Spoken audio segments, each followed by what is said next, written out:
Diddly-dum, diddly-dum, diddly-dum, diddly-dum, diddly-dum, diddly-dum, diddly-dum, ooh-wee, you are watching my countdown of Doctors from my least favourite, I love them all, to absolute favourite. Here we are, number 2. Funnily enough, my opinion is correct, and also, so is yours. So no fights, please, no arguments, just joy. We're here to celebrate the fantastic actors who have played the role, and today's fantastic actor is the first one who I really sunk my teeth into when it came to watching their adventures. My second favourite Doctor Who is the Third Doctor. Oh, John, you marvellous man. The Third Doctor is the first Doctor who I really got to watch properly. Paul McGann was the first one I saw, because I saw the TV movie in 1996, and then when DVDs start to be sprinkled out, Peter Davison was the next one I got to know a bit better first off. But the Third Doctor was the Doctor whose adventures began to be repeated on UK Gold at some point in the very late 90s, early 2000s. So there I am, finally getting to watch regular episodes of a thing that I've seen bits of and absolutely adored. And the first story that I started with was Spearhead from Space, the Third Doctor's first story. Cut to several years later, and I still have a slight fear of being left alone in a room with a mannequin. And the fact that I live down the road in Ealing from the window that they all break out of for 2 years doesn't help at all. Ooh. But the Third Doctor instantly won my hearts.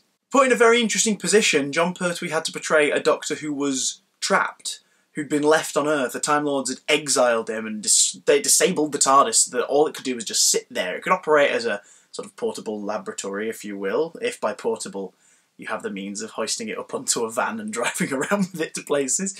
But it meant that the Doctor was suddenly in a place he hadn't been yet. He had been free to roam and wander around the universe in time and space with his friends for 2 incarnations, but now he was stuck and he needed a job. He needed something to distract himself, and there is Unit, lying in wait with Brigadier Alistair Gordon Lethbridge-Stewart, played by the excellent Nicholas Courtney. And you've got Liz, you've got Jo, you've got Sarah Jane, you've got Yates and Benton, you've got all these wonderful supporting characters that come with this Doctor. Now obviously he gets to travel again toward the end of his run, but for the first time ever you have a supporting cast who are regularly coming in and out of the same rooms and the doors and rooms that you recognise, you know what I mean? It's not just like 2 or 3 people who you follow every week around the universe. Now that upsets a lot of people who get into Doctor Who. A lot of people find problems watching this era, because they're like, oh, it takes away some of the fun of it. But it means that you get... Because here's the thing, everyone's like, oh no, what do you mean, you know, you're not travelling around time and space, so it ruins it. It's only for 2 series, guys. It's like for 2 years worth of stories, that's it. It's nice to shake things up every now and again, especially in a show that is about constantly regenerating. But it means that you get to do a bunch of Quatermass-esque sci-fi stories while you're grounded on Earth, which has resulted in some of my absolute favourite Doctor Who tales ever. Both Auton stories, Spearhead from Space, Terror of the Autons, anything with the Master, specifically like the Claws of Axos, I absolutely love. Curse of Peladon is brilliant. The Time Warrior, Sarah Jane Smith's first story. So much good stuff. Even Planet of the Spiders, which is naff in some, like, well, so many ways. But at the same time, watching John and Elizabeth Sladen acting alongside each other, it's joyful to see. You have a Doctor who can sword fight, he's swashbuckling, he knows Venusian Aikido, so he's not beating people up. That's the thing as well, everyone's like, the Doctor's not violent. It's like, well, no, he tries not to be, but Venusian Aikido is about using your opponent's weight and strength against them. It's all about defence, it's about turning their attack back on themselves. It's brilliant. John has this suaveness to his portrayal. He's very secret agent, he's very James Bond. He's the gadget man, which he was in real life. He loved his vehicles and he loved his gadgets, so they brought that to his incarnation of the Doctor. He's suddenly getting things like the Whomobile and Bessie, and he's tinkering around a lot more, like bringing the console out of the TARDIS and plonking it in the laboratory so he can tinker away at it and everything.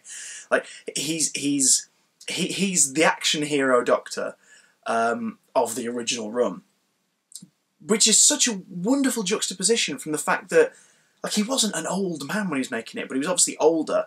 He's got the big swooping grey hair, and he has this... They always describe it as... I've seen it in a few places, specifically in, I think, one of the sketches from Doctor Who Night. I can't remember now, but they describe him as having an old, young face, which is what I'd say Matt Smith has as well. He has an old, young face. Matt Smith is like a young face that can look very old, when he's like sort of holding certain expressions. When he wants to show that his character is old, you can kind of see it in his face. And Jon Pertwee's the reverse. He has an older face, but he's got this sort of vibrance and this enthusiasm. You know, this sort of this daring do about him. Like, everything's a challenge. It's just so much fun to watch, because at first he's annoyed that he's stuck on Earth, which means you get some nice tetchiness. You get to experience his alienness properly for the first time, really, because he's like, like humans, like, how do you do it? This is boring. This is so dull. I want to go out there and do my own things. Don't bother me with these trivial matters. Wait, what? Sorry, you said that there were giant lizard people discovered there underground, huh? Alright, Brigadier, maybe I will come along and investigate.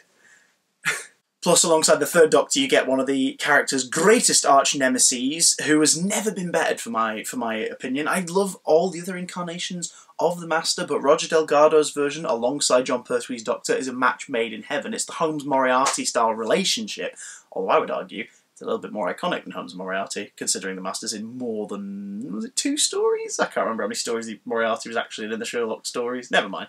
Point I'm making is, love watching Delgado and Pertwee act alongside each other. The tragic departure of Delgado meant that the story arc they wanted to tell with these 2 characters was cut short, which is a shame, but it also means that the Master's background was left a bit more mysterious going forward, which of course has allowed us to have other incarnations and whatnot show up from time to time, meaning we also get an evil Time Lord alongside the good Time Lord. And that wouldn't happen. We wouldn't have the Master and the idea of, like, you know, the Time Lords being more of a corrupt society and stuff, and they're being bad guys, without the Jon Pertwee era of Doctor Who, and without the fantastic on-screen relationship between Jon Pertwee and Roger Delgado. Plus, let's face it, best dressed Doctor. The capes, frilly shirts, bow ties, velvet jackets, like, this guy pulls them all off spectacularly. Not literally, I don't mean he just strips on screen. Mind you, in his first story, is the first Doctor we see, like, naked having a shower. So, there you go. Wonder if that tattoo reappeared in any other incarnations. I'll leave you to picture that. Dirty sods. So the Third Doctor is my second favourite Doctor. What about you? Where do you place Jon Pertwee on your list? And what are your favourite Third Doctor stories? Let me know down below. And I will see you tomorrow for the inevitable, controversial, probably predictable first place reveal. See you later.